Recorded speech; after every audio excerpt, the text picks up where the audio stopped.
सुन्दरि माधवि चन्द्र सहोदरि हेममयि मुनिगणवन्दित मोक्षप्रदायिनि मञ्जुळभाषिणि वेदनुते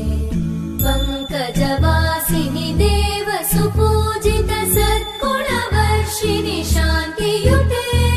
जय जय हे मधुसूदन कामिनि आदिलक्ष्मि जय पालय माम्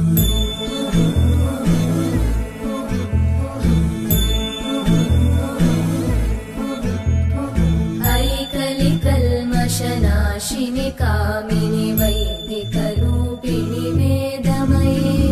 क्षीरसमुद्भव मङ्गलरूपिणि मन्त्रनिवासिनि मन्त्रनुते मङ्गलदायिनि अम्बुजवासिनि देवगणाश्रितपादयुते जय जय हे मधुसूदन कामिनि धान्यलक्ष्मि जय पालय माम् जय वरवर्णिनि वैष्णवि भार्गवि मन्त्रस्वरूपिणि मन्त्रमये सुरगणपूजित शीघ्रफलप्रद ज्ञानविकासिनि शास्त्रनुते भवभयहारिणि पापविमोचनि साधुजनाश्रितपादयुते जय जय हे मधुसूदन कामिनि धैर्यलक्ष्मि जय पालय माम्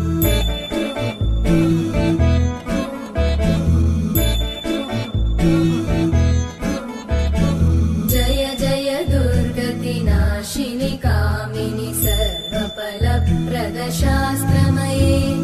रथगजतुरगपदादि समानुत परिजनमण्डित लोकनुते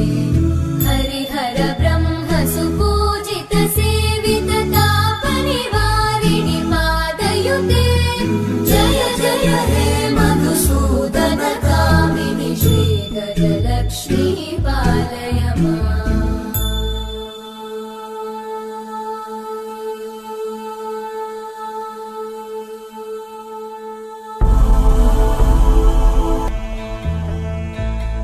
ऐकगवाहिनि मोहिनि चक्रिणि रागविवर्धिनि ज्ञानमये गुणगणवारिधि लोकहितैषिणि सप्तस्वरवरगाननुते सकल सुरासुर देव मुनीश्वर मानव वन्दित पादयुते जय जय हे मधुसूदन कामिनि सन्तान लक्ष्मि पालय माम् जय कमलासनि सद्गतिदायिनि